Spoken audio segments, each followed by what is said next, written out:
What if you make every corner of a racetrack as extreme as you can get? What if we combine the tightest hairpin, the widest straight, the steepest banking, the highest elevation, the narrowest pass, and much more into one track? In today's video, that's exactly what I'm doing, is I will take this racetrack idea, make it in Blender, and convert it into a mod for Assetto Corsa. The results are funnier than you might expect. Oh my god, it can't even make it halfway up the hill! Ah, damn it! First of all though, I have to draw the outline on paper. I accommodate each request I got from the people on my Discord server. Once the outline is done, I load it into Illustrator, then trace around it, and boom! The track outline is done. Pop it into Blender, trace around it using some geometry with the road texture, and for the fun part, let's play around. This huge sweeping corner will be the most extremely banked corner ever.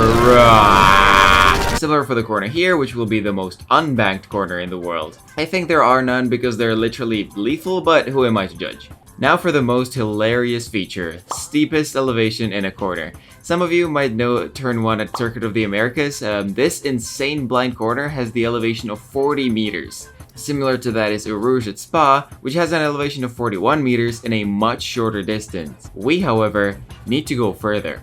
Much further. 300 meters. Yep, that's a realistic looking beefy boy. Next, since we have a double overlap on the track, I carefully adjust the height of the circle to make sure there's enough room even for a semi-truck. I then put very little banking on the tightest possible hairpin, and that's the basics done. Since this is a track of extremes, I figured I'd base it in the land of extremes. America. This one time I was randomly dropping the Street View man onto Google Maps and found this. A town called Peyote in Texas, and the only building is a church. Done never seen anything more American than this. I decided to base the track here and make a community post asking you to give me some suggestions for what the track decorations should look like. Now, we wait. And make the track meanwhile. Before we start landscaping, I must first add a bridge to the overlaps, which proved trickier than I thought. Who would have guessed with hairpins like these? But eventually I managed to manhandle the bridge over both overlaps without either side fillers being in the way. Bonnie, how do you keep getting back in? Time to landscape, motherfuckers! My arch nemesis, and in this case the most annoying thing of them all. I basically have to pull matter out of thin air and make it merge nicely while keeping a clean and simple geometry, with varying levels of success. Let me just give you a time-lapse backed by some sick copyright-free Eurobeat.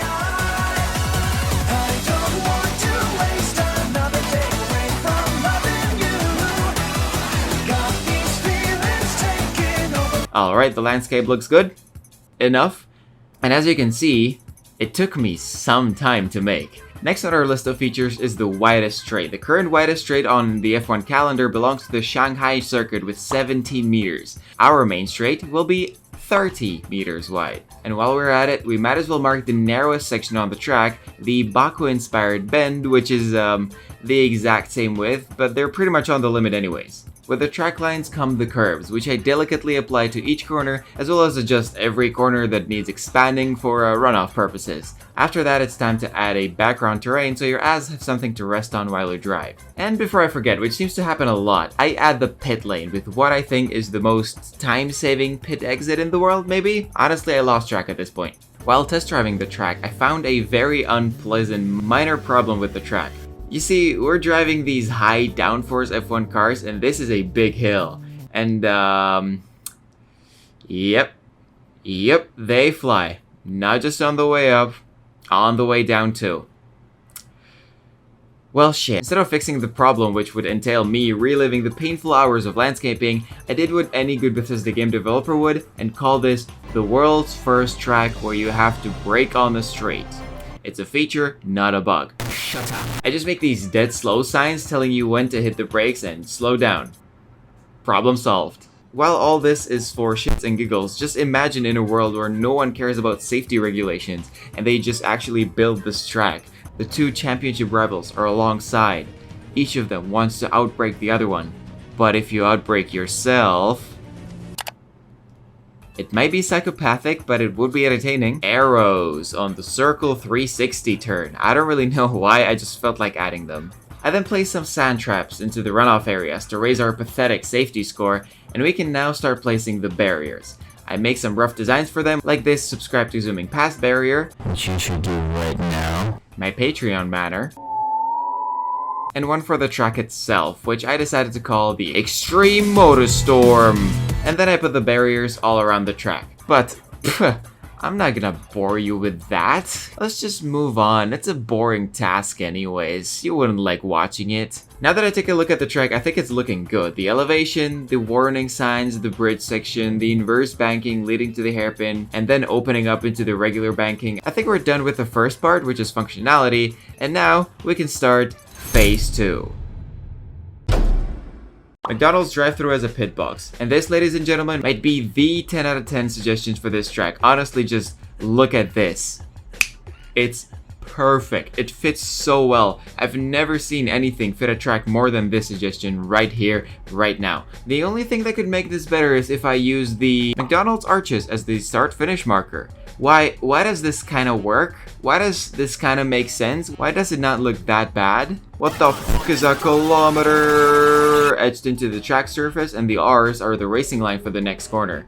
What the, how? How do you come up with this shit? And why is it so genius today?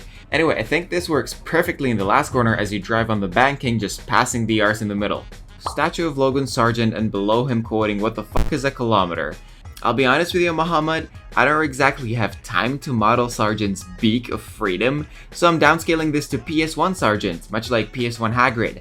Just get a PS1 character and swap this texture on his face, swap this texture with the racing overalls, and boom! PS1 Sargent statue right here in the unbanking indent. I want to see the sphere with Danny Rick's face on it. He's technically Texan. Just like Vegas, the small town of Peyote, Texas, shall be graced with God's will and projected with Daniel Ricciardo's face on the sphere. A massive parking lot because America. The sphere itself is a perfect place to put this massive parking lot with all these lines and wasted space, because that's how we do it in America, baby. And on top of that, Texas's favorite toys, the truck and the Cybertruck, which can both go directly into the parking lot and be parked America style.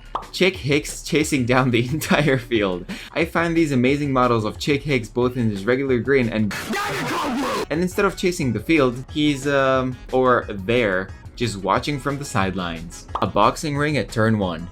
Oh come on, let's get something properly American and get the octagon itself for turn 1. For real, manly men. The Death Star. Yes, my intergalactic overachievers. In the last video, it was Godzilla vs King Kong. This time, it's the Death Star looming over the track, targeting everyone who dares to set a slow lap time. Elimination style qualifying just got a very different meaning. I then add some more American details like a cornfield and a flat area of the track, essentially naming this section of the track in Nebraska, to which I then add an average farming Joe, a US Army base with some tanks on the side which could be passenger vehicles. Remember, we're in Texas, and the Stars and Stripes starting line before encountering an absolute gem of a suggestion. Jump section. Just have a straight up ramp, covering a gap, then offer a chicane for the boring souls who back out. I don't have any space near the chicanes, but we can definitely make an alternate layout intended entirely for skipping turn 1. And it also works perfectly well. Since America always wants to feel special, I not only made the start slots as big as the average Florida man, but I also put 3 rows at a time, resulting in a higher chance of a terrorist attack into turn 1. And if you think these are too close together, let me just remind you about the sheer scale of these. This is how huge it actually is. Now I can't make a track without crediting my supporters on Patreon, for which I choose this Wild West font and scatter them all around the track randomly. These guys are all tier 2 patrons, and I can't thank you enough for supporting me. And don't worry, tier 1, I did not forget about you. Thank you for all the support, and if you want to join them, you know where to find a link. America would not be America without advertising, so I add some properly high budget billboards, and you guys made sure I don't lack any content to put them on. Stuff like Gunther Steiner running for president in 2024, you know who I'd choose if I was American. A Texas promoting billboard, which I don't really understand, but sure. The entirety of the Declaration of Independence. Yep, it's all in there, and when you read it, it automatically plays the US anthem. Andretti showing the FIA and Liberty Media his middle finger, Joe Biden falling over, and last but not least, Fernando Alonso's legendary American cosplay. Yeehaw! Now the only thing for me to do is scatter them around the track and wait for the sales to come to daddy. I know what I'm selling, but based on these examples, probably medicine for bipolar. While test driving the track again, I ran into a problem of colossal magnitude. Let me just explain. Come, just come with me, come. This is the 160 horsepower Mazda MX-5 Cup car, and as we pass turn 3,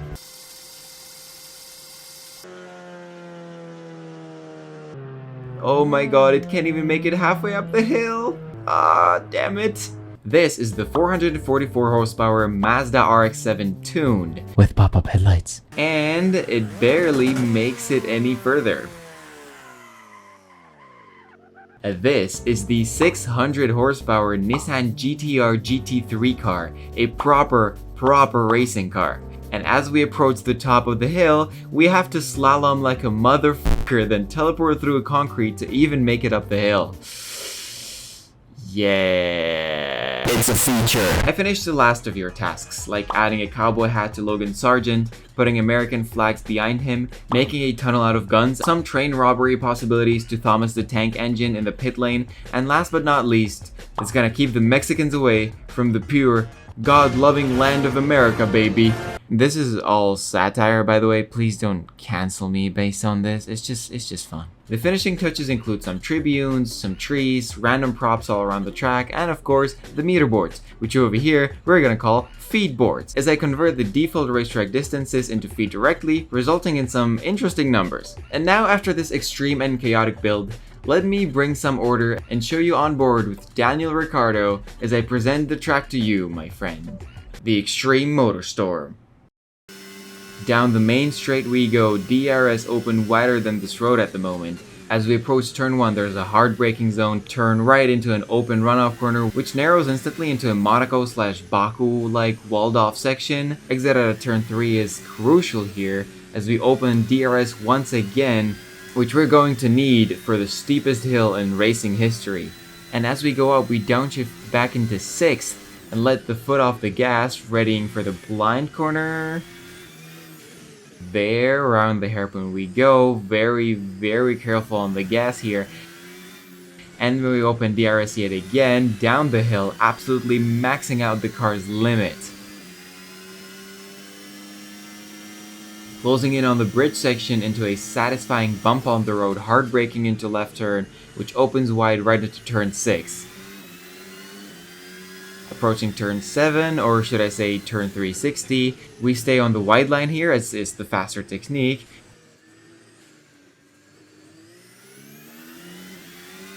Right into the chicane made of chicane. These are both full speed, but you have to nail them every time as they open into the unbank. And then we can admire Logan Sargent. Hard braking into turn 13, early on the gas on the exit. Turn 14, very narrow but possible to do flat if you possess balls of steel. Opening right into the last turn, the big banking, DRS wide open, and now is just foot to the floor until we cross the finish line.